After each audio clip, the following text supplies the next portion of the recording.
اعوذ باللہ من الشیطان الرجیم بسم اللہ الرحمن الرحیم الحمد للہ رب العالمین والصلاة والسلام علی اشرف الخلائق اجمعین سید الاولین والآخرین امام المرسلین وخاتم النبیین سیدنا وشفیعنا وحبیبنا وحبیب الہ العالمین ابی القاسم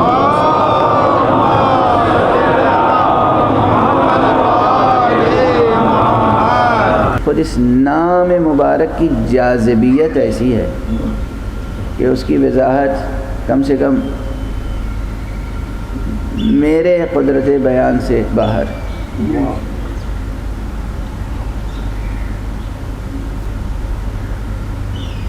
لیکن وہ مکاتب فکر جو اصل نبوت اور اصل وحی میں ہی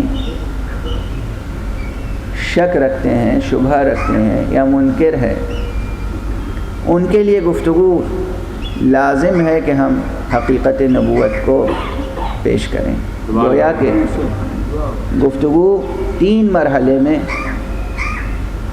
علم کلام کے نقطہ نظر سے، جو ہمارا ایکیڈمک اپروچ ہے اس کے نقطہ نظر سے 3 مرحلے میں گفتگو کا ہونا ضروری.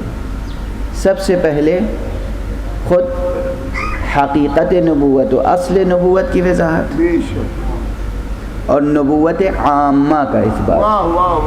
نبوت عامہ یعنی جس کے تحت حضرت آدم علیہ السلام سے لے کر اور حضرت خاتم صلی اللہ علیہ وسلم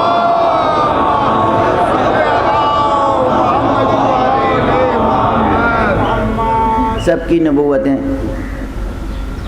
ثابت ہوتی ہیں کہ ہاں نبوت کی ضرورت ہے، نبوت کا امکان ہے، نبوت فی الواقع موجود ہے. حضرت آدم نبی تھے، حضرت نوح نبی تھے، حضرت ابراہیم نبی تھے، حضرت موسیٰ نبی تھے، حضرت عیسیٰ نبی تھے، اور نبوت کا سلسلہ 1,24,000 انبیاء. یہ سب کے سب انبیاء تھے، نبی تھے،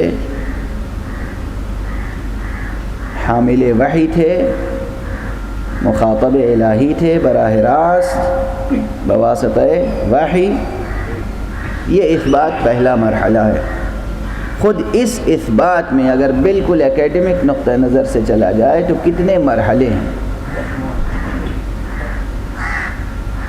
جو تمام مراحل طے نہیں ہو سکتے یہاں پر. وحی، لفظ وحی کے معنی کیا ہیں؟ وحی کی قسمیں کتنی ہیں؟ وحی میں فرشتے کی ضرورت کیا ہے؟ سبحان اللہ سبحان اللہ. پروردگار کیا براہ راست خطاب نہیں کر سکتا اپنے نبی سے بھی؟ ایسا نہیں ہے. خطاب فرما سکتا ہے، اور جب اس کا دل جب اس نے چاہا تو خطاب کیا. سبحان اللہ سبحان اللہ. اور پوچھنے والوں کو حیرت میں مبتلا پوچھنے والوں کو پوچھنا پڑا کہ یا رسول اللہ، آپ سے آپ کے رب نے کس طرح خطاب کیا؟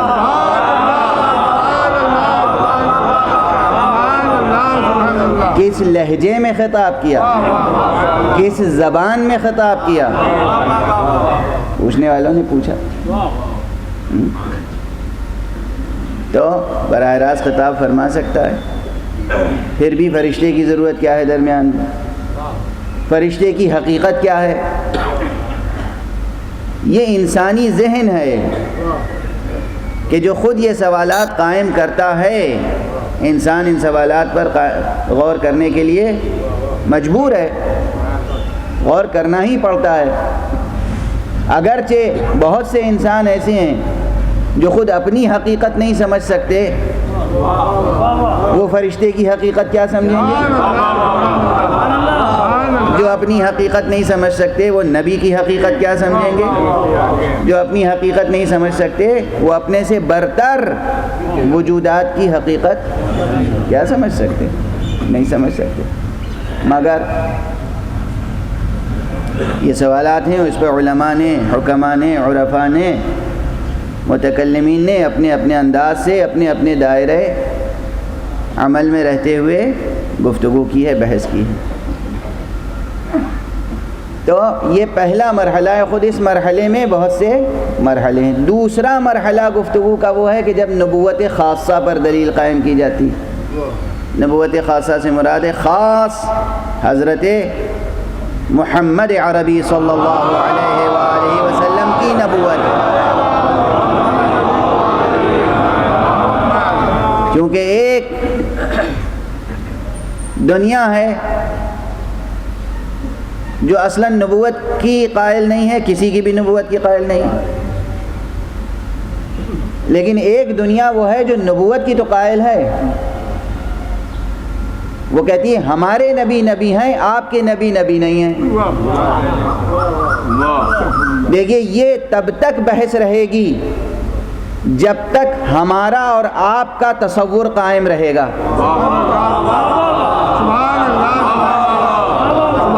جب تک بگڑی ہوئی انانیتیں درمیان میں رہیں گی اس وقت تک ہمارے نبی اور آپ کے نبی کا فرق قائم رہے گا، اور کوئی اپنے نبی کا قائل ہوگا اور آپ کے نبی کا انکار کرے گا. مگر اگر یہ تسلیم کر لیا جائے کہ نبی کوئی بھی ہمارا نہیں ہے، نبی تو سب اللہ کے ہیں.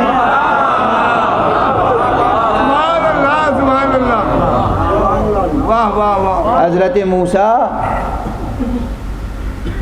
کس کے نبی ہیں؟ سبحان اللہ سبحان اللہ، اللہ کے نبی ہیں. بے شک. جس طرح آدم اللہ نے نبی بنایا، ابراہیم اللہ نے نبی بنایا، جناب موسیٰ کو اللہ نے نبی بنایا، جناب عیسیٰ کو اللہ نے نبی بنایا. آپ تو اسے اپنا نبی کہیے جسے آپ نے بنایا ہو.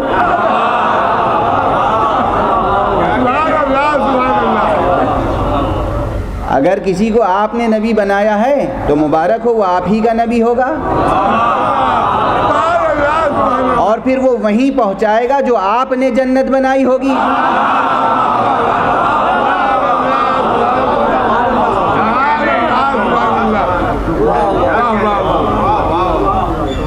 آپ نے جو جنت بنائی ہے، آپ کا نبی اس آپ کی بنائی ہوئی جنت تک لے جائے گا. اور آپ کے نبی سے ہمیں کیا تعارض؟ آپ جس کو جی چاہے نبی بنا لیجئے. مگر اللہ کی طرف سے آنے والے انبیاء جب آپ نبوت کے قائل ہو گئے تو اب یہی تو بحث رہ گئی کہ یہ نبی ہیں، یہ نبی نہیں ہیں. تو سوال پیدا یہ ہوتا ہے کہ آپ نے ان کو نبی کس بنیاد پر مانا؟ اگر وہی تمام دلائل ان میں بھی پائے جاتے ہیں تو انکار کی وجہ کیا ہے؟ سبحان اللہ سبحان اللہ. تو انکار کی وجہ نہیں ہے. بہرحال یہ ایک مرحلہ بحث ہے کہ نبوت خاصہ پر گفتگو کی جائے، یعنی عمومی گفتگو کے بعد خاص دلیل قائم کی جائے کہ جناب ختمی مرتبہ صلی اللہ علیہ وسلم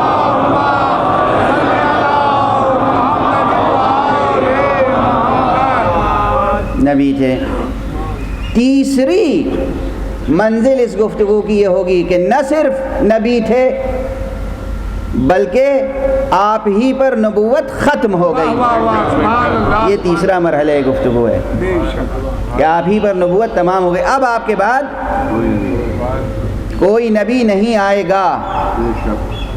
اب آپ ہم سے یہ کیوں بحث کر ہی نہیں سکتے کہ کیوں نہیں آئے گا؟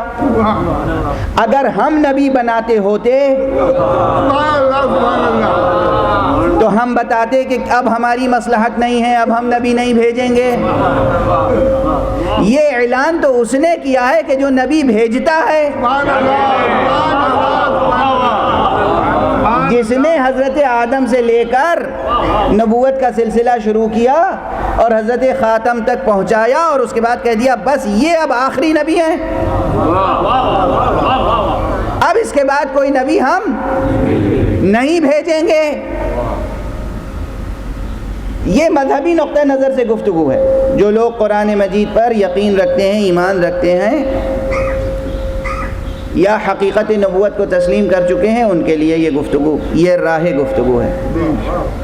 جو حضرات سرے سے وحی کے منکر ہیں، قرآن مجید پر یقین نہیں رکھتے، ان کے لیے کہاں کا ریفرنس لایا جائے؟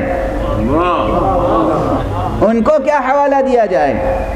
ان کے لیے یقیناً گفتگو منطق اور عقل کی راہ سے آگے بڑھے گی، فطرت انسانی کے حوالے سے آگے بڑھے گی۔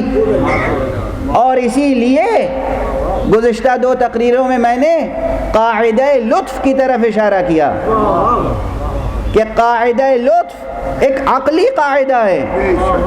جب ہم نے حقیقت توحید کو قبول کر لیا، جب خالق کا تصور موجود ہے، جب رب کا تصور موجود ہے، تو رب کو اور خالق کو قبول کر لینے کے بعد اور اس حقیقت کو دریافت کر لینے کے بعد کہ خالق نے ہماری تخلیق بر بنائے غرض نہیں کی ہے،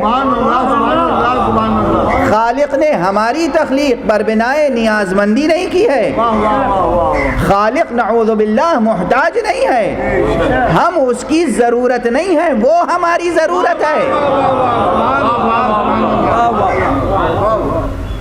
جب یہ چیز منکشف ہو جائے اور عقل بشری اس حقیقت کو پا جائے تو پھر یہ مسئلہ بہت آسان ہو جاتا ہے کہ یہ سمجھا جائے کہ وہ رب جو از راہ لطف، از راہ کرم، از راہ فیاضی، از راہ جود، از راہ سخا جس نے خلق فرمایا ہے، اسی نے یہ بھی کہا ہے کہ جب بھلائی کرو تو ادھوری نہ کرو، پوری کرو۔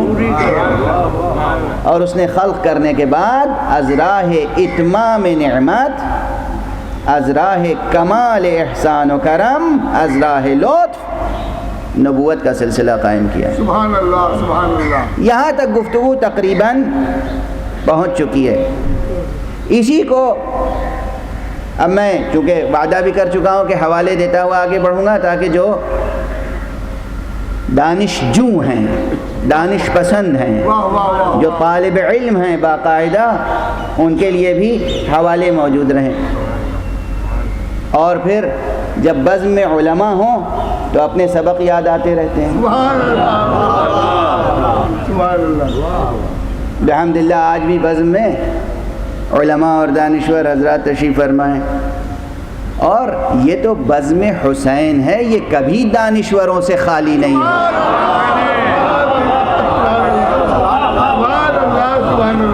یہ مجلس جو مجلس حسین ہے یہ کبھی علماء سے خالی نہیں ہوتی۔ آج بحمداللہ کئی علماء تشریف فرمائیں جس میں خصوصیت کے ساتھ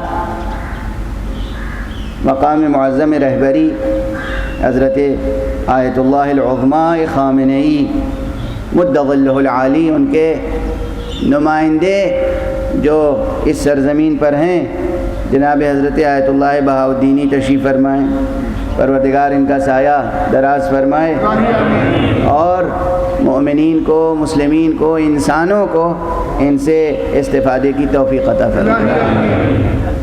ہمارے اور دانشمند عزیز اور دیرینہ دوست جو یہاں پر ایک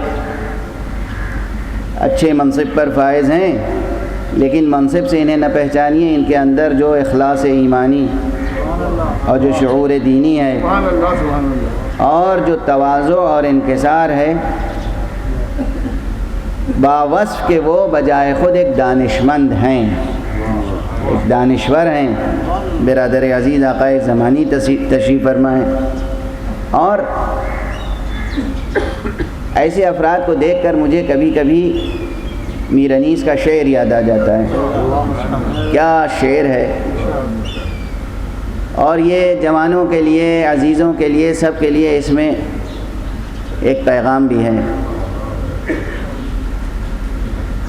کہ کچھ بھی کمالات آپ حاصل کر لیں، مگر انکسار اور تواضع کی خو نہیں جانی چاہیے۔ اصل جوہر انسانیت تبھی کھلتا ہے، ظرف انسانی کی عظمت اور گہرائی کا پتہ تب چلتا ہے جب نعمتیں بڑھتی چلی جائیں تو تواضع بڑھتا چلا جائے۔ انکسار، تواضع، بہت ہی سچا شعر ہے، مضمون بہت ہی سچا ہے، اس کے باوجود شعر کی دلاویزی بھی بے پناہ ہے۔ میر انیس نے فرمایا ہے کہ خاک ساری نے دکھائیں رفعتوں پر رفعتیں، خاک ساری نے دکھائیں رفعتوں پر رفعتیں، اس زمیں سے واہ کیا کیا آسماں پیدا ہوا۔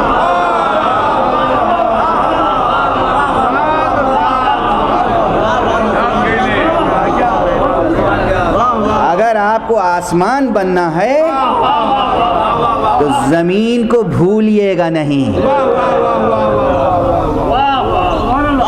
اگر آپ کو آسمان بننا ہے، اور آپ بنائے اس لیے گئے ہیں کہ آپ آسمان بنیں، آپ کا وجود روحانی وجود ہے اور روح خاکی شے نہیں ہے۔ آپ پیدا اس لیے کیے گئے ہیں، عزیزان گرامی، جوانان عزیز، طلاب کرام، آپ پیدا اس لیے کیے گئے ہیں کہ آپ آسمان بنیں۔ ہرگز ہرگز ہرگز آپ پیوند خاک ہونے کے لیے پیدا نہیں کیے گئے، آپ زینت فلک ہونے کے لیے پیدا کیے گئے۔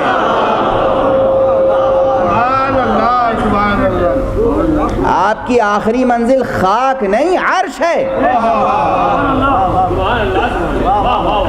آپ کی یہ ہمارے بچے، یہ ہمارے جوان، آپ کی آخری منزل خاک نہیں ہے، آپ کی آخری منزل عرش ہے، عرش۔ لیکن عرش تب بنیں گے جب خاک ساری شروع سے آخر تک باقی رہے۔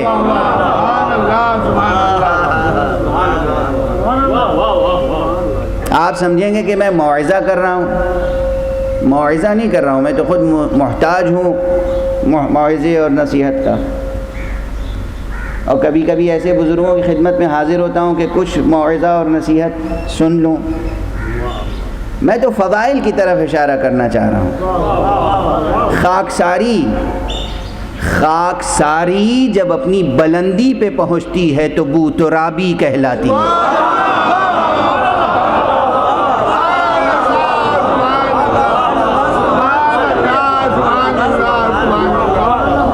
بو ترابی کے معنی سمجھنے ہوں تو علامہ اقبال سے پوچھئے، جنہوں نے فرمایا ہر کے در آفاق گردد بو تراب، ہر کے در آفاق گردد بو تراب، باز گرداند ز مغرب آفتاب۔ جو اس آفاق میں ابو تراب ہو جاتا ہے وہی مغرب سے آفتاب پلٹاتا ہے۔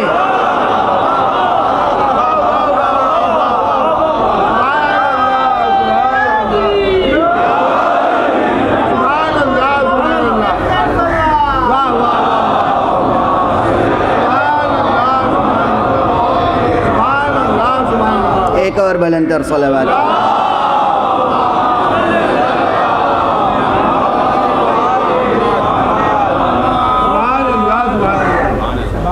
دیکھیے یہ کب پیدا ہوتی ہے، خو کیسے پیدا ہوتی ہے کہ انسان زمین پر رہتے ہوئے آسمان بن جائے، انسان خاکساری اتنی برتے کہ ابو تراب بن جائے۔ یہ تب ممکن ہے جب انسان وہ معصومانہ طرز زندگی سیکھ لے کہ دنیا میں رہتے ہوئے دنیا سے بے نیازانہ گزرنے کا ہنر آ جائے اسے۔ دنیا میں رہتے ہوئے دنیا سے بے نیازانہ گزرنا آ جائے اسی کو شان فقر و درویشی کہتے ہیں۔ سبحان اللہ سبحان اللہ۔ کل جو بات تھی بعض احباب کی سمجھ میں نہیں آئی، وہ جو غنا و استغنا اور فقر کی بات تھی، غنی کون ہوتا ہے؟ اللہ سبحانہ و تعالی غنی ہے، غنی علی الاطلاق، اللہ غنی ہے، سب کچھ ہے اس کے پاس، لیکن ہر شے سے بے نیاز ہے۔ زمین اس نے بنائی، وہ زمین سے بے نیاز، زمانہ اس نے خلق کیا، وہ زمانے سے بے نیاز، انسان اس نے بنائے، انسانوں سے بے نیاز، فرشتے اس نے بنائے، فرشتوں سے بے نیاز، ہر شے اس نے بنائی، ہر شے سے بے نیاز۔ اور فرمایا اور جو چیز بھی اس نے بنائی اسے خود برباد نہیں کرتا۔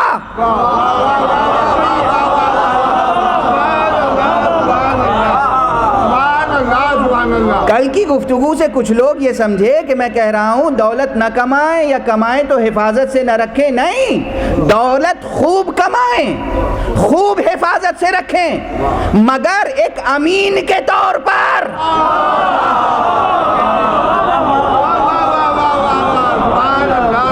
ایک امانت دار کے طور پر۔ یہ سمجھ لیں، دل میں یہ عزم ہو، یہ ارادہ ہو کہ ہم تو مرضی معبود کے پابند ہیں، یہ دولت اس کے حکم سے کمائی، اس کی دی ہوئی طاقت سے کمائی، اس نے عقل دی، اس نے حواس خمسہ عطا کیے، اس نے صلاحیتیں دی، یہ سب صلاحیت دی ہے اسی لیے کہ دنیا کماؤ، کائنات کی تسخیر کرو، مگر جس نے تسخیر کرنے کی قوت تمہیں دی ہے اسے بھول نہ جانا، اس کے حکم کے پابند رہنا۔ اگر وہ کہے کہ اب دولت لٹا دو تو بس بے دریغ لٹا دو،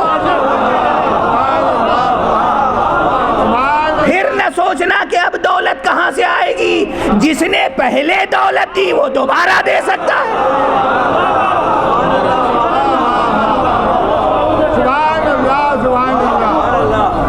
جس نے پہلے دولت دی وہ دوبارہ دے سکتا ہے، جس نے پہلے تمہیں دنیا کمانے کی قوت دی، صلاحیت دی، استعداد دی، وہ دوبارہ عطا کر سکتا ہے، دوبارہ عطا کر سکتا ہے۔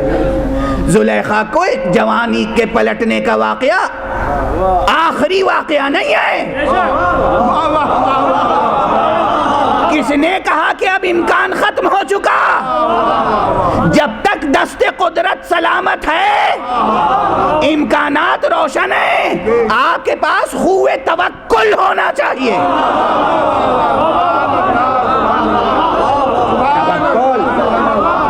توکل توکل توکل توکل۔ بہرحال یہ شان دنیا میں رہتے ہوئے بے نیازانہ گزر جانا۔ کل کچھ جوان آئے تھے اور انہوں نے پوچھا کہ یہ 21ویں صدی ہے، آج کے اقتصادی تقاضے، آج کے سیاسی تقاضے، اور پھر ہم دین رکھتے ہیں، مذہب رکھتے ہیں، اللہ ہے، رسول ہے، امام ہیں، پردہ غیب میں ہمارے امام زمانہ زندہ ہیں، تشریف فرما ہیں، ہماری ذمہ داریاں کیا ہیں؟ ہماری ذمہ داریاں کیا ہیں؟ میں نے عرض کیا کہ آپ دنیا میں جتنے باوقار ہوں گے اتنا ہی آپ کا امام خوش ہوگا۔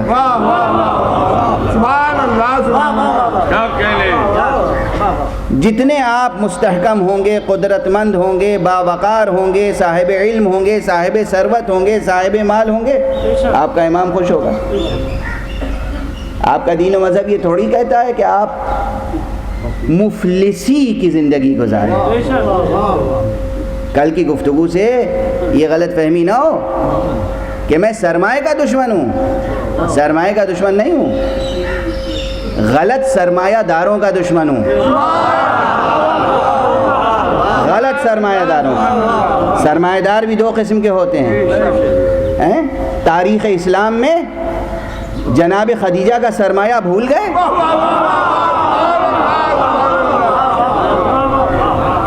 جناب ابو طالب کے تجارتی قافلے بھول گئے؟ سبحان اللہ سبحان اللہ. خود نبی کریم صلی اللہ علیہ وآلہ وسلم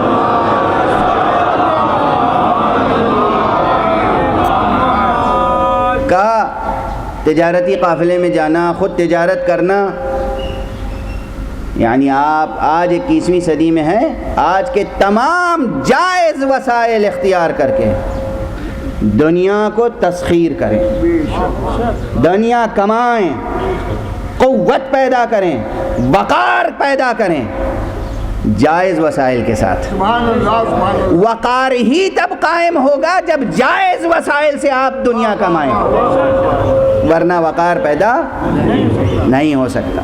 بہرحال تو اصل مسئلہ یہ ہے کہ آپ دنیا میں رہتے ہوئے بے نیازانہ دنیا سے گزرنا سیکھ لیں تو وہ طرز حیات سمجھ میں آ جائے گی جسے محمد زندگی کہتے ہیں. سبحان اللہ سبحان اللہ سبحان اللہ سبحان اللہ. محمد زندگی یہ ترکیب ہو سکتا ہے نہیں ہو، اب اردو نحو صرف والے پتہ نہیں کیا کیا حکم لگائیں گے کہ ترکیب درست ہے یا درست نہیں ہے. میں کہہ رہا ہوں محمد زندگی. محمد زندگی. سبحان اللہ سبحان اللہ. وہ طرز حیات جس طرز حیات کو جو دیکھے وہ پسند کرے، سبحان اللہ سبحان اللہ. جو دیکھے وہ داد دے، واہ واہ واہ. جو دیکھے وہ تعریف کرے. محمد یعنی جس کی تعریف کی جائے. ہمارا نبی وہ ہے کہ خوب آزادی کے ساتھ، بڑی تنقیدی نگاہ کے ساتھ ہر رخ سے اس نبی کی زندگی کا مطالعہ کرو. تم اگر حواس سے خمسہ تمہارے سلامت ہیں، واہ واہ واہ واہ واہ واہ. جس رخ سے بھی مطالعہ کرو گے تم مجبور پاؤ گے اپنے آپ کو ان کی مدح کرنے پر.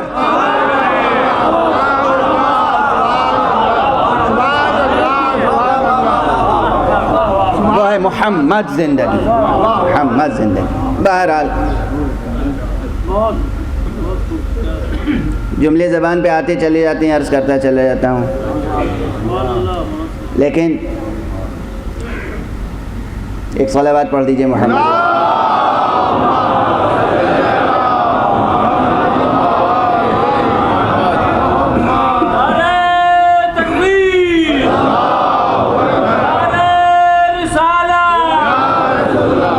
تشریف لے آئیں، ایک درود پڑھیے محمد والا.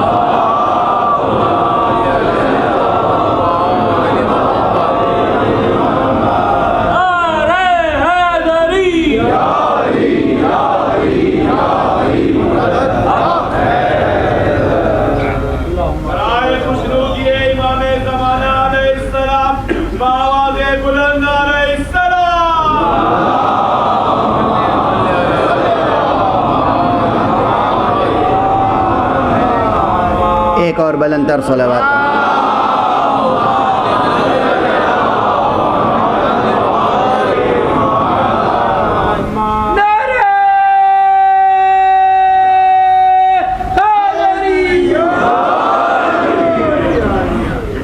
تو گفتگو استدلالی نقطہ نظر سے کل جہاں تک پہنچی تھی اور آج جہاں سے آگے بڑھانی ہے وہ یہ ہے کہ میں ایک پہلے حوالہ دے دوں آپ کو، اور وہ حوالہ اس کتاب کا ہے کہ جسے میں ادبی تعبیر کے لحاظ سے قرآن علم کلام کہتا ہوں. سبحان اللہ سبحان اللہ سبحان اللہ. یعنی عقل حادی عشر حضرت خواجہ نصیر الدین طوسی کی کتاب تجرید الاعتقاد کا حوالہ دینا چاہتا ہوں. حوزے کے حضرات اس کتاب کا نام سن کے وجد کرتے ہیں. متن بہت مشکل ہے، لیکن میں یہ حوالہ دے رہا ہوں اس لیے تفصیل سے کہ جو ہمارے جوان دانشگاہوں میں یونیورسٹیز میں مشغول تحصیل ہیں، پڑھ رہے ہیں، وہ جا کر دیکھیں انسائکلوپیڈیا بریٹینیکا میں اور دوسری کتابوں میں مغربی مفکرین نے، مغربی قاموس نگاروں نے کس طریقے سے خواجہ نصیر الدین طوسی کو خراج تحسین پیش کیا ہے۔ سبحان اللہ سبحان اللہ سبحان اللہ۔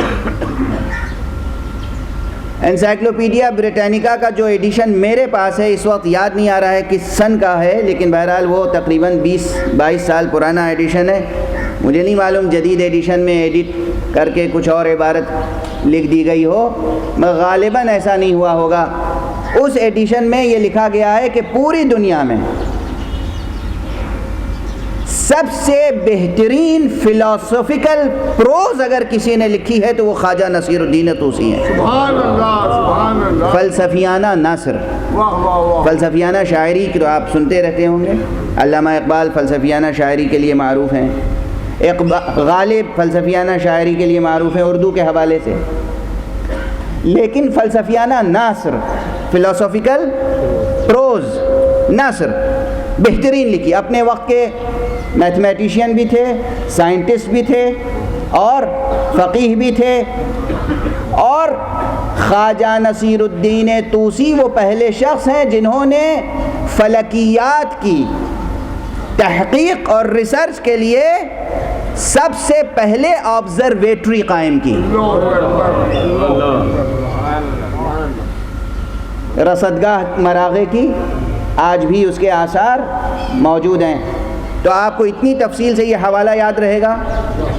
خواجہ نصیر الدین طوسی نے بہت سی کتابیں لکھی، علم عرفان میں، فلسفے میں، ریاضیات میں، منطق میں، لیکن یہ کتاب بہت مشہور ہوئی جس کا نام ہے تجرید الاعتقاد، اور تجرید الاعتقاد کی شرح اگر ان کے شاگرد رشید علامہ حلی نے نہ کی ہوتی تو لوگ کہتے ہیں کہ آج تک کوئی اس کے متن کو اچھی طرح سمجھ نہ پاتا۔ سبحان اللہ سبحان اللہ۔ علامہ حلی کے متعلق بھی یہ جملہ سن لیجئے، بھئی یہ بھی کبھی کبھی ممبروں سے ان شخصیات کا بھی تذکرہ ہو جانا چاہیے۔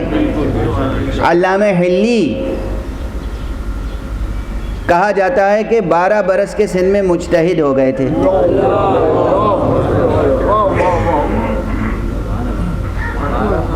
یعنی یہ میرے بچوں اور جوانوں کے لیے ایک حوالہ ہے کہ کم سنی میں مجتہد ہوا جا سکتا ہے۔ سبحان اللہ سبحان اللہ۔ آپ ہمت نہ ہاریے گا، واہ واہ واہ۔ آپ کے لیے کہہ رہا ہوں، ہمت نہ ہاریے گا۔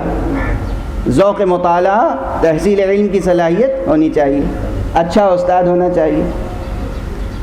اور ان دونوں میں خواجہ نصیر الدین طوسی اور علامہ حلی میں ایک رشتہ یہ تھا کہ فقہ و اصول فقہ میں خواجہ نصیر الدین طوسی علامہ حلی کے شاگرد تھے، فلسفے اور ریاضیات میں علامہ حلی خواجہ نصیر الدین طوسی کے شاگرد تھے۔ یہ ان کے استاد، وہ ان کے استاد۔ تو خواجہ نصیر الدین طوسی نے کتاب لکھی، متن لکھا، اور علامہ حلی نے اس کی شرح لکھی کشف المراد۔ میں متن کا حوالہ دے رہا ہوں، پوری بحث نبوت کو ایک جملے میں سمو کر رکھ دیا ہے، اور فرماتے ہیں کہ البعثۃ حسنۃ لاشتمالها على فوائد كمعاضدة العقل فيما يدل عليه واستفادة الحكم فيما لا يدل۔ یہ اتنی سی عبارات پوری بحث نبوت اس میں سمٹی ہوئی ہے، سبحان اللہ سبحان اللہ سبحان اللہ۔ پوری بحث۔ فرماتے ہیں کہ البعثہ یعنی نبی کا بھیجنا، نبی کا بھیجنا، حسنتن ایک نیکی ہے، بھلائی ہے، لطف الہی ہے، اور اسباب لطف خدا پر لازم ہے کہ وہ نبی بھیجے، رسول بھیجے۔ کیوں؟ اب اسی جملے میں قاعدہ لطف کا ذکر تو آ ہی گیا۔ پہلے علماء متن لکھا کرتے تھے، متن، اب متن نگاری ویسی ہو نہیں رہی ہے، چھوٹے سے چھوٹے جملے میں بڑے سے بڑا مضمون سمو دینا، یہ بہت بڑا ہنر ہے۔ البعثۃ حسنۃ، بعثت رسول کا بھیجنا، نبی کا بھیجنا، یہ لطف کبریا ہے، بھلائی ہے، نیکی ہے اللہ کی طرف سے انسانوں کے حق میں۔ حسنۃ، کیوں؟ اس لیے کہ یہ بہت سے فوائد اس میں ہیں، لاشتمالها علی فوائد، بہت سے فائدے ہیں۔ وہ فائدے کیا کیا ہیں؟ ان میں سے ایک فائدہ یہ ہے کہ معاودۃ العقل فیما یدل علیہ، جن چیزوں میں عقل انسانی انسان کی ہدایت کرتی ہے، نبی عقل کی تائید کرتا ہے۔ توجہ رہے، توجہ رہے، نبی عقل کی تائید کرتا ہے۔ چونکہ ایکیڈمک ریفرنس ہے تو اسی اسپرٹ سے سمجھیں، اور اس کے بعد میں مجلسی ذوق کے مطابق بھی اس کی وضاحت کر دوں گا۔ نبی عقل کی تائید کرتا ہے، کہاں تائید کرتا ہے؟ جہاں عقل خود بالاستقلال دلالت کرتی ہے۔ عقل انسانی بہت سے مسائل میں بالاستقلال دلالت کرتی ہے، یعنی کوئی نہ ہو تب بھی عقل ایک حکم لگاتی ہے اور وہ حکم درست ہے۔ سبحان اللہ، سبحان اللہ، سبحان اللہ۔ مثلا ایک مثال دے دوں، اور اسے مثال صرف برسبیل مثال نہیں دے رہا ہوں، کل کی گفتگو سے مربوط کرنی ہے آج کی گفتگو۔ مثال کیا ہے؟ تناقض کا مسئلہ لے لیجئے۔ تناقض یعنی میں یہ کہوں کہ آج 4 محرم ہے اور اس وقت کراچی میں دن ہے اور رات بھی ہے۔ اس قضیے کو غلط ثابت کرنے کے لیے کسی نبی کی ضرورت نہیں ہے، کسی رسول کی ضرورت نہیں ہے، کسی امام کی ضرورت نہیں ہے، کسی استدلال کی ضرورت نہیں ہے۔ عقل کہتی ہے یہ قضیہ غلط ہے۔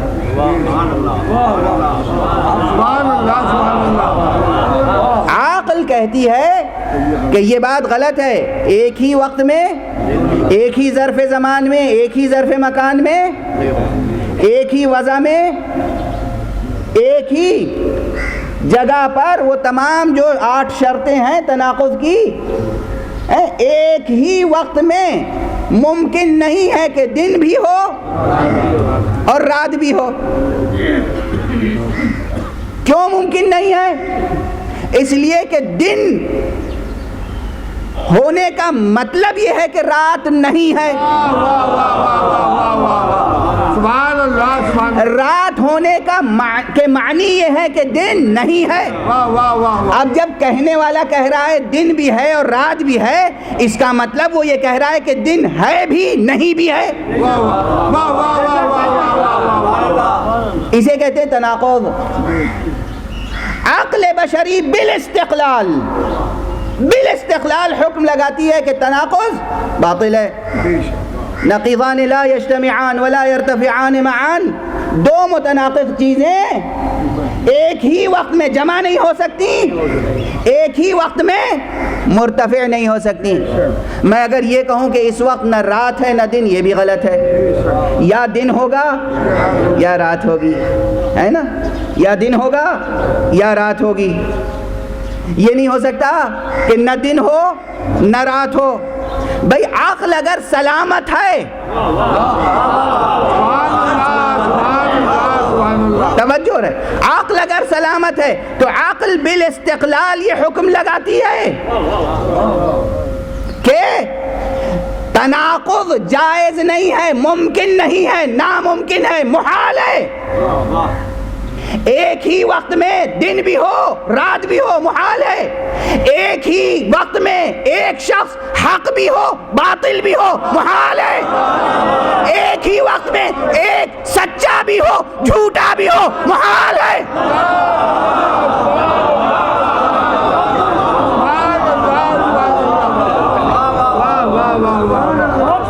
ایک ہی وقت میں صحیح بھی ہو غلط بھی ہو، محال ہے۔ یہ صرف شاعری کی حد تک ممکن ہے کہ جناب شیخ کے نقش قدم یوں بھی ہیں اور یوں بھی۔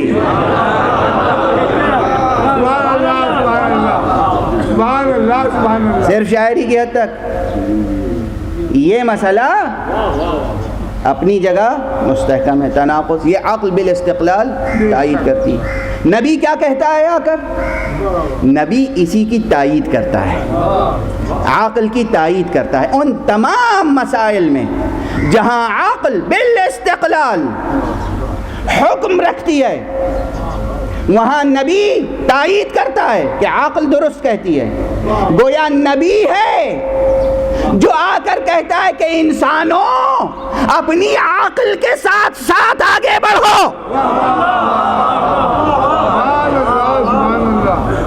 یہ نبی ہے جو عقل کی ارزش، عقل کی قدر و قیمت، عقل کی حقیقت و واقعیت کو سمجھاتا ہے، بتاتا ہے، تائید کرتا ہے، عقل کو مستحکم کرتا ہے۔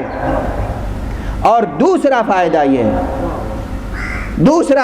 ہے کہ وَاِسْتِفَادَةِ الْحُكْمِ فِيمَا لَا يَدُلُّ، اور جہاں عقل بالاستقلال بجائے خود آزادانہ طور پر عقل کوئی حکم نہیں لگاتی، کوئی فیصلہ نہیں کرتی، وہاں نبی فیصلہ کرتا ہے۔ اب یہ بتاؤ کہ وہ نبی، وہ نبوت کہ جو پہلے عقل کی تائید کرتی ہے، جب عقل خاموش ہو جائے گی تو کیا یہ نبی وہ بات کہے گا جو خلاف عقل ہو، یا وہ بات کہے گا کہ جو عقل کا تقاضا ہو؟ اور فرمایا آپ نے۔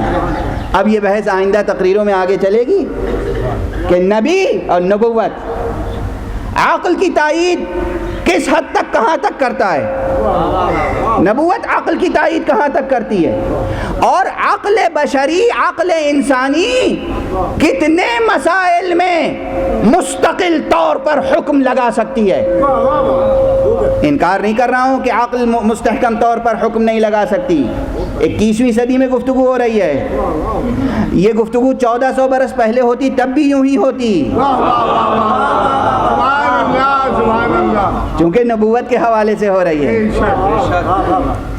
1400 برس پہلے نہیں، 14,000 سال پہلے ہوتی تب بھی یہ گفتگو یوں ہی ہوتی، اس لیے کہ نبوت کے حوالے سے گفتگو ہو رہی ہے۔ نبوت عقل کی تائید کرتی ہے۔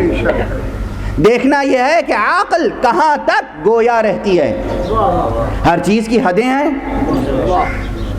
ہر چیز کی حدیں۔ عقل مجردات میں سے ہے، مفارقات میں سے ہے۔ عقل مادی حقیقت نہیں ہے، عقل مادہ نہیں ہے، مادی نہیں ہے، عقل مجرد ہے، جوہر مجرد، جوہر مفارق، یعنی عقل میں میٹر کی پراپرٹیز نہیں پائی جاتی۔ میں ایک جملہ کہنے کے لیے یہ سنگین اصطلاحیں استعمال کر رہا ہوں۔ عقل جوہر مجرد ہے، فرشتے بھی مجرد ہیں، فرشتے بھی مجرد ہیں۔ سفر معراج میں فرشتے کے قدم رک جاتے ہیں، نبی آگے جاتا ہے۔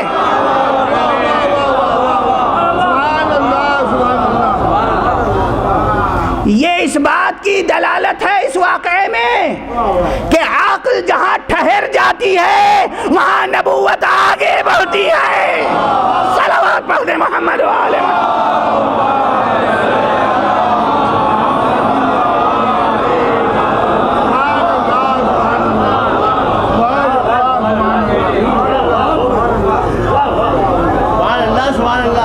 نبی اور نبوت کی حقیقت کو سمجھیں۔ نبوت عقل کی تائید کرتی ہے، کوئی حکم نبی تقاضائے عقل سے متصادم ہو ہی نہیں سکتا، ممکن نہیں ہے، بشرطے کہ وہ حکم نبی ہو،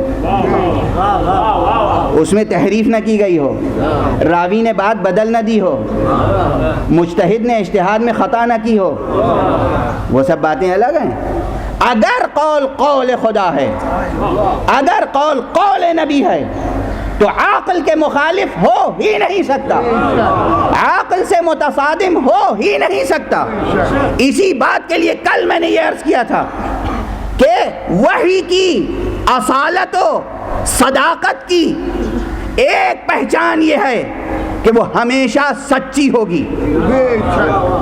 صداقت کی ایک عرفی تعریف ہے، آپ حضرات کے ذہنوں میں سچ اور جھوٹ کا ایک تصور ہے، مگر میں نے ایک جملہ اور کہا تھا کہ یہ وہ تصور ہے، آج وہ بات کہہ رہا ہوں جو تمام علوم میں یکساں طور پر صادق آتی ہے۔ یہ بات تمام علوم میں کیسے یکساں طور پر صادق آتی ہے؟ تمام علوم، تمام سائنسز، وہ یہی قضیہ تھا جو درمیان میں عرض کیا، جتنے بھی قضایا ہیں، توجہ رکھیے گا، طالب علموں کے لیے تو یہ مسئلہ ضروری ہے کہ سمجھ لیں، اور بزرگوں کے لیے انشاءاللہ سمجھا ہوا مسئلہ ہے۔ بزرگوں کے لیے بہت سی باتیں نہیں کہی جاتی، بزرگ تو شرکت کرتے ہیں تبرکاً و تیمناً۔ بچوں اور جوانوں کے لیے عرض کر رہا ہوں کہ تمام علوم میں صداقت کا معیار کیا ہے؟ صداقت یعنی سچائی کا، سچائی کا معیار کیا ہے؟ لاجک میں، ڈیڈکٹیو لاجک میں، انڈکٹیو لاجک میں، میتھمیٹکس میں، الجبرا میں، جتنی بھی سائنسز ہیں، فلسفی میں، صداقت کا معیار کیا ہے؟ صداقت کا مسئلہ ہر جگہ آتا ہے، منطق میں قضیے کی صداقت کا مسئلہ آتا ہے، ایک پرپوزیشن، ایک قضیہ کیسے صادق کہلائے گا، کیسے کاذب کہلائے گا، ایک جملہ خبریہ، ایک انفارمیشن، کیسے اسے ہم صادق کہیں، کیسے کاذب کہیں، کیا معیار ہے، کیا پیمانہ ہے کہ یہ بات سچی ہے یا جھوٹی ہے؟ تو سماجیات سے لے کر عقلیات تک، معاشرتی مسائل سے لے کر پیور لاجیکل، خالص منطقی اور میتھمیٹیکل مسائل تک صداقت کا مسئلہ ہے، اور جتنے بھی گنجلک اور پیچیدہ قضیے ہوں، جتنی بھی بڑی عبارت ہو، ان تمام عبارتوں کو ٹکڑے ٹکڑے کر کے، تجزیہ کر کے، جیسے میں مثال دوں، کوئی عبارت لے لیجئے، امتحان میں بچے بیٹھتے ہوں گے، زبان کا، لٹریچر کا، اتنا امتحان تو سبھی دیتے ہوں گے، اگرچہ آج کل کے بچے زبان اور لٹریچر سے بے نیاز ہوتے جا رہے ہیں، زبان کا عالم ہی کچھ غیر ہوتا جا رہا ہے۔ زبان کی حفاظت کیجئے، زبان انسان کی شخصیت کی ترجمان ہوتی ہے، جتنا اچھا آپ کا ترجمان ہوگا اتنے اچھے آپ سمجھے جائیں گے، جتنا اچھا میرا اللہ ہے اتنا اچھا ترجمان اس نے چنا۔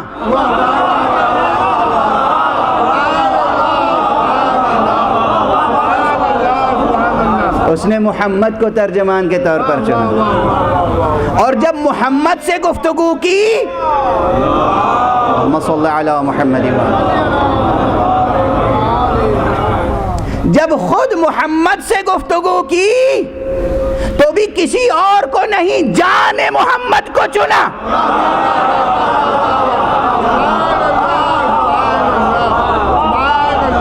نفس رسول کو چنا، گفتگو جان محمد کے حوالے سے، لہجہ مرتضی علی میں ہوئی گفتگو، حدیث میں ہے، اس لیے عرض کرتا ہوں، روایت نہ ہوتی تو عرض نہ کرتا، روایت نہ ہوتی تو عرض نہ کرتا، حدیث میں ہے، روایت میں ہے۔ بہرحال آپ اپنی زبان کی حفاظت کریں، زبان کا جب امتحان دیتے ہوں گے تو ایک جملہ دیا جاتا ہوگا کہ اس جملے کا تجزیہ کیجئے، صرفی اور ترکیب بتائیے، نحوی، تو آپ کہتے ہوں گے یہ فعل ہے، یہ فاعل ہے، یہ اسم ہے، یہ حرف ہے، یہ مبتدا ہے، یہ خبر ہے، اور جب بڑی لمبی عبارت ہو تو اس عبارت کو ٹکڑوں میں بانٹ دیتے ہیں، چھوٹے سے چھوٹا یونٹ لے کر، چھوٹے سے چھوٹا کلاز لے کر، اور سینٹنس کی انالیسس کر دیتے ہیں، سینٹنس کا تجزیہ کر دیتے ہیں، جملے کا تجزیہ اور ترکیب مکمل ہو جاتا ہے۔ جیسے نحو اور زبان کے حوالے سے، ایسے ہی عقل کے حوالے سے، کتنے ہی لمبے فلسفیانہ بیانات ہوں، ان تمام فلسفیانہ بیانات کو ٹکڑوں میں کر کے قضایا کو تحلیل کرتے ہیں، اور تمام قضایا منتہی ہوتے ہیں اس پر کسی تھیوری کو یہ پرکھنے کے لیے کہ یہ تھیوری جینوین ہے یا نہیں، تھیوری ساؤنڈ ہے یا نہیں، یہ استدلال، یہ آرگومنٹ صحیح ہے یا نہیں، اسے ٹکڑوں میں کر کے لے جاتے ہیں وہاں پر کہ کہیں اس میں تناقض تو نہیں ہے،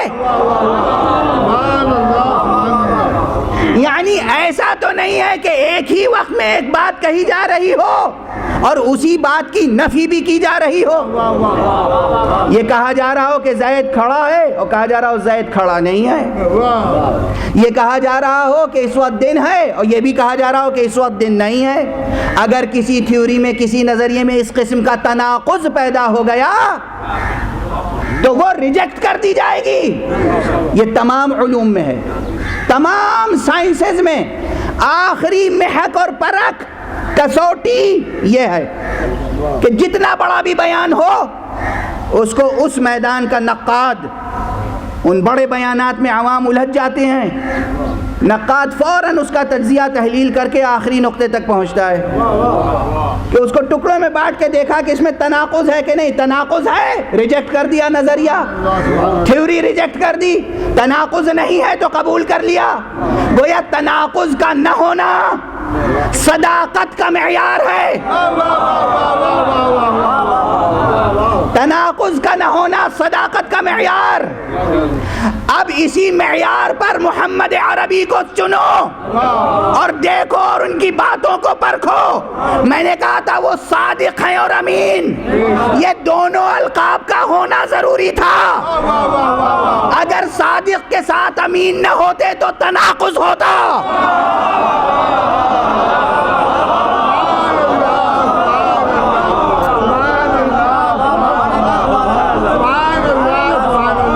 امین کے ساتھ صادق نہ ہوتے تو تناقض ہوتا۔ صادق بھی ہیں اور امین بھی، ان کے کردار میں کوئی تناقض نہیں ہے، جو کہتے ہیں وہ کرتے ہیں۔ ایک جملہ کہوں، جب انسان کمال صداقت کی اس منزل پر پہنچ جائے کہ جو کہے وہ کرے،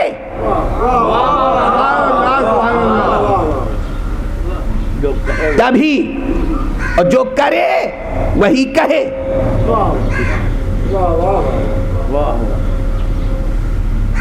تو پھر اسے یہ اعزاز ملتا ہے کہ جو بھی وہ کہہ دے وہ ہو کر رہتا ہے۔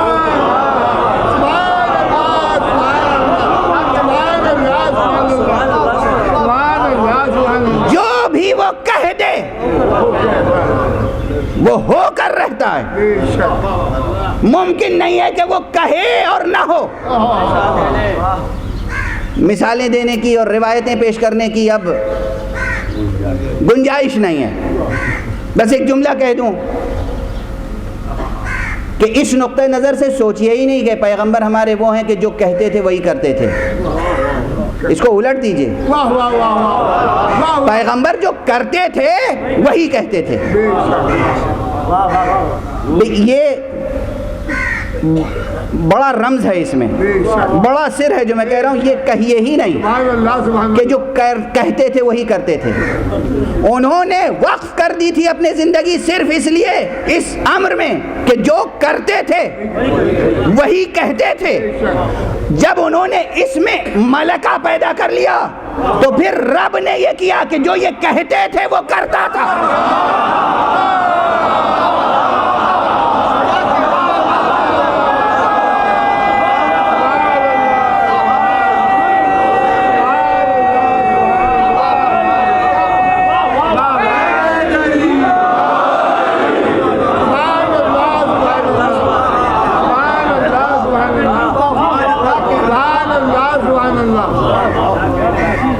تمہیدی تمہید میں وقت گزر جاتا ہے، اور جب آپ کا ذہن آمادہ ہوتا ہے کہ فلسفے کے معجزات کو سمجھ سکیں، ان کے کردار کو سمجھ سکیں، ان کی سیرت کو سمجھ سکیں، تو میں گھڑی دیکھ کر ویسے ہی ہو جاتا ہوں کہ جیسے مور جنگل میں اپنا پاؤں دیکھ کے شرما جاتا ہے۔ دامن وقت میں گنجائش نہیں۔ ہیں حضور کی زندگی میں یا معصومین کی زندگی میں جو معجزات ہیں وہ معجزات کا سرچشمہ یہی ہے.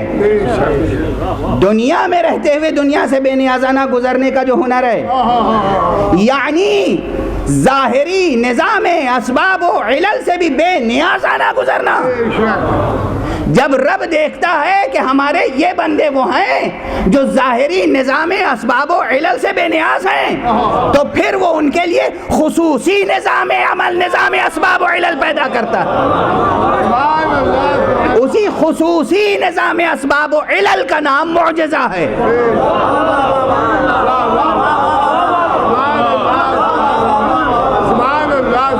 وہ معجزہ بھی ان کی صداقت اور ان کی معصومانہ زندگی سے سرچشمہ پیدا ہوتا ہے، کرامت و صداقت. بہرحال کل تک بھی گفتگو یہیں پہنچی تھی کہ یہ صادق ہیں اور امین ہیں. آج بھی گفتگو ابھی یہی ہے کہ صادق ہیں اور امین، اور ابھی صادق اور امین کی شرح پوری نہیں ہوئی.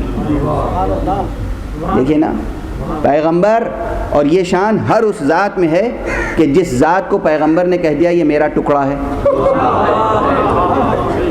کسی کو اہل بیت پیغمبر میں شامل کرنے سے پہلے یہ دیکھ لیجئے کہ یہ صفت اس میں ہے کہ نہیں.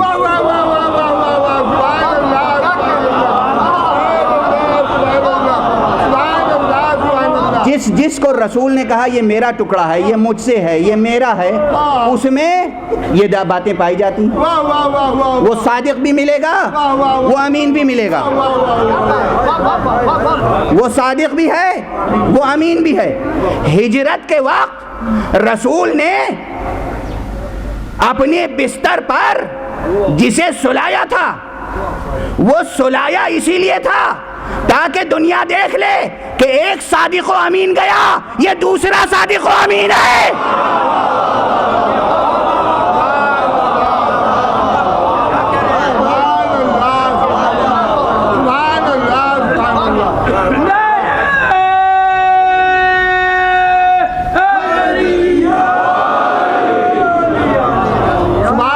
وہ جانے والا صادق و امین تھا، وہ مکے سے مدینے گیا. امانت کس کے سپرد کی؟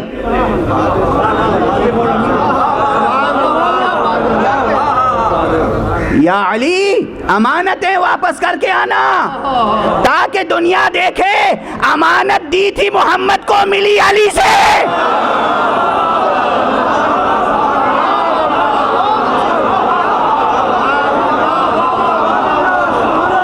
قیامت تک یہ نہ بھولنا.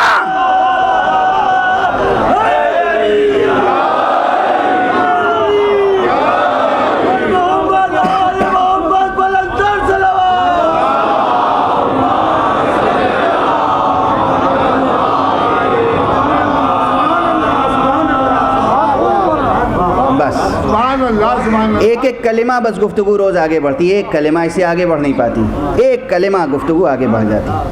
یہ صادق ہیں اور امین، اور جو ان سے وابستہ ہے. علی کی صداقت و امانت، زہرا کی صداقت و امانت. میں نے کہا نا، جب کوئی وقف کر دے اپنی زندگی کے جو کرے وہی کہے، تو پھر یہ شان پیدا ہو جاتی ہے کہ وہ جو کہہ دے وہ ہو جائے. زہرا کہہ تو دیں کہ بچوں تمہارے کپڑے خیاط لے کر آئے.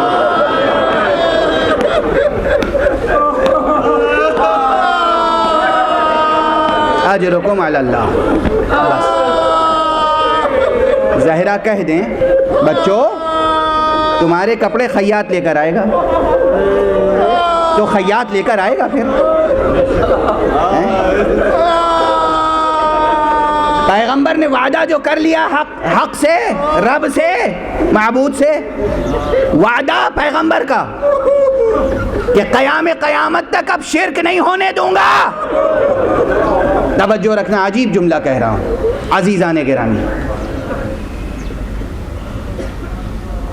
رب نے ختم نبوت کا اعلان یوں ہی تھوڑی کیا ہے، توحید کو اس استحکام کے ساتھ پیش کیا ہے پیغمبر نے کہ اب قیامت تک دین پیغمبر میں بت پرستی اور شرک داخل نہیں ہو سکتے. وعدہ تو یہ تھا پیغمبر کا، پیغمبر نے خود پورا کیا. لیکن اس کے ساتھ جن ہستیوں نے اس وعدے کو نبھایا ہے ان میں وہ بھی ہے کہ جسے پیغمبر نے کہا تھا حسین منی و انا من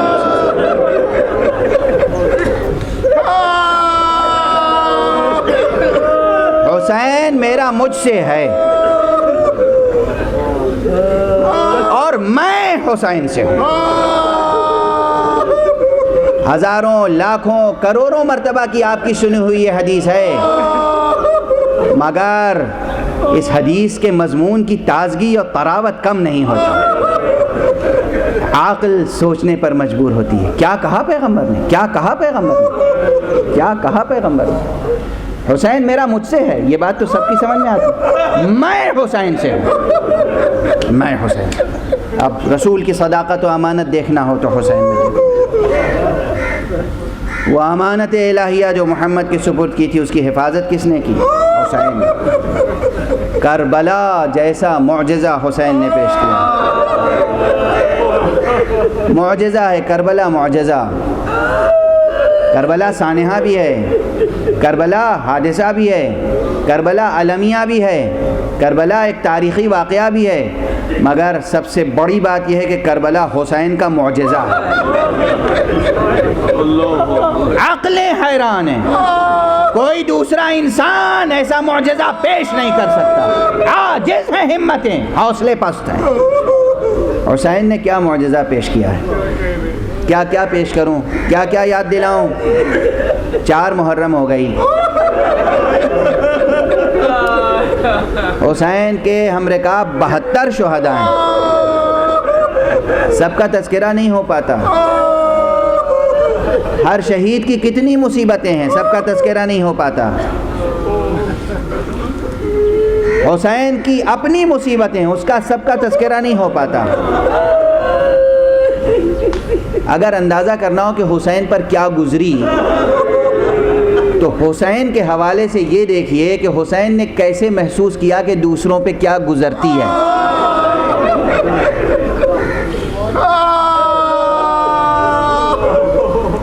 اس عزا خانے میں آج جناب زینب کے بچوں کا تذکرہ ہوتا ہے، مگر میں ایک تسلسل کے ساتھ عرض کر رہا ہوں. کل گفتگو یہاں تک پہنچی تھی کہ 2 محرم کو قافلہ حسینی کربلا پہنچا اور اس کے بعد دشمنوں نے ان کے خیمے ترائی میں لگانے نہیں دیے، دریا سے دور کر دیے. اور اس تمام ظلم و ستم میں وہ شریک ہے اب تک، یعنی خیموں کے ہٹائے جانے تک، جس کا نام حر ہے. وہ حر جسے راستے میں حسین نے خود پانی پلایا تھا.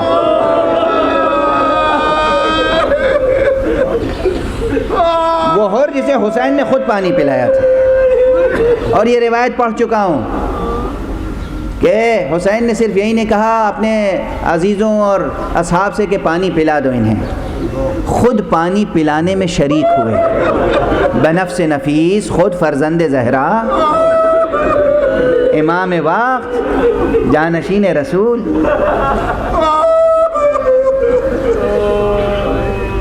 اور کے ساتھیوں میں سے ایک شخص کا بیان ہے، میں تفصیل کے ساتھ عرض کر چکا ہوں پہلے اسی منبر پر. وہ کہتا ہے کہ اتنی پیاس کی شدت تھی کہ میری آنکھوں میں دھند سی چھا گئی. امام کے جانثار مجھے پانی پلانا چاہ رہے تھے مگر میں خود پی نہیں پا رہا تھا. وہ مشک کا دہانہ لیے ہوئے تھے اور مجھ سے پانی پیا نہیں جا رہا تھا، تو میں نے دیکھا آقا اپنی جگہ سے اٹھے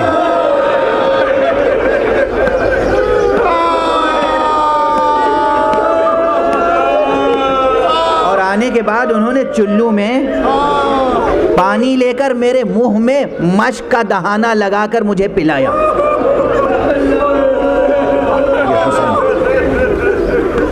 یہ سب حر نے دیکھا تھا، حر کو علم تھا. اسی لیے شب عاشور تک تو حر اس فوج میں رہا، مگر شب عاشور پوری رات عجیب کیفیت میں گزاری. مشہور واقعہ ہے, آپ حضرات کو بس یاد دلانا ہے. 2-3 فقرے یاد دلا کر آگے بڑھ جاؤں گا اور آپ گریا کرتے رہیں گے کہ شب عاشور اس کے خیمے میں دسترخوان بچھا, اس کا بیٹا, غلام اور اعزا اس کے ساتھی سب منتظر تھے کہ حور آئیں تو کھانا کھایا جائے. بیٹے نے غلام کو بھیجا کہ جاؤ کہہ دو کہ دسترخوان آمادہ ہے. غلام نے آ کے کہا کہ ان کی کیفیت عجیب ہے, گھوڑے پر ہیں, گم سم بیٹھے ہوئے ہیں.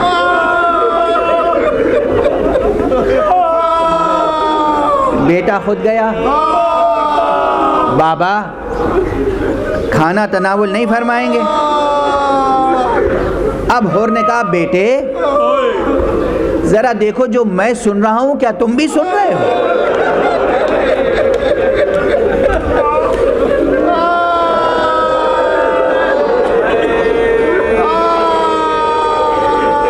جو میں سن رہا ہوں کیا تم بھی سن رہے ہو؟ بیٹا حر کا بیٹا تھا, اس نے دیکھا باپ کا رخ جو ہے وہ خیام حسینی کی طرف ہے. کہا ہاں بابا میں سن رہا ہوں, خیام حسینی سے چھوٹے چھوٹے بچوں کی بلک بلک کے رونے کی آواز آ رہی ہے. وہ کہہ رہے ہیں العطش العطش العطش العطش. اجرکم علی اللہ اجرکم علی اللہ. بس حور نے کہا بیٹے ارے یہ فرزند زہرا ہیں, یہ رسول اللہ کے بیٹے ہیں, حسین ابن رسول ہیں, حسین سبط رسول ہیں. آج وہ پیاسے ہیں, ان کا کنبہ پیاسا, ان کے بچے پیاسے, ہم کیسے اپنی بھوک پیاس مٹا لیں؟ بس 2-3 فقرے میں پوری تفصیل عرض نہیں کر سکتا, پوری تفصیل عرض نہیں کر سکتا. حور نے اس فوج کو چھوڑا, اور تنہا نہیں, ساتھ میں بیٹا ہے, ساتھ میں بھائی ہے, ساتھ میں غلام ہے. اور ایک خاص انداز ہے, جب خیمہ حسینی کے قریب پہنچا تو بیٹے سے کہا بیٹا میرا ہاتھ باندھ دے.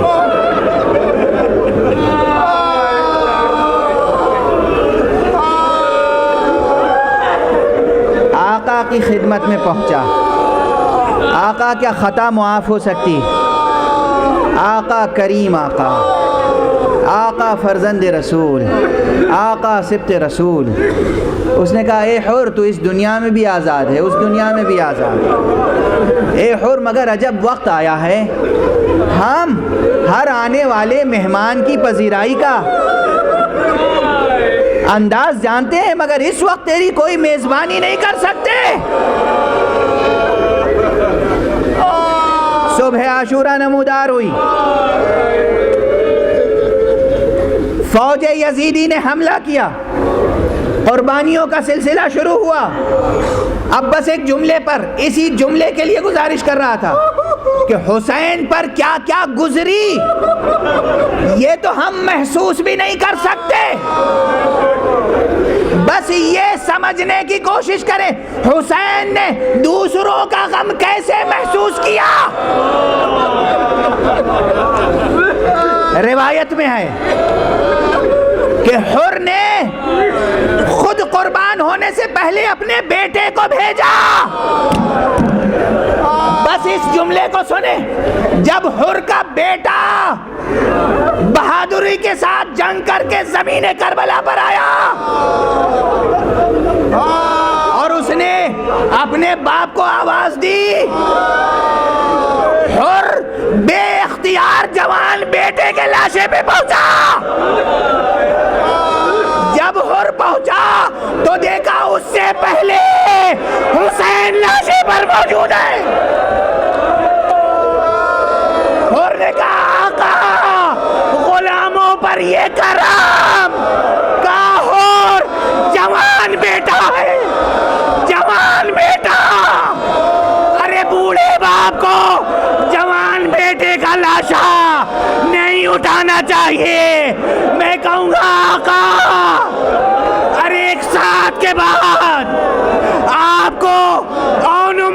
محمد کا لاشا اٹھانا ہوگا، قاسم کا لاشا اٹھانا ہوگا، اکبر کا لاشا اٹھانا ہوگا۔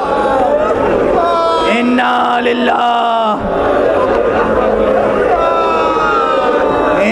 للہ و انا الیہ راجعون، رضا بقضائہ و تسلیما لامرہ۔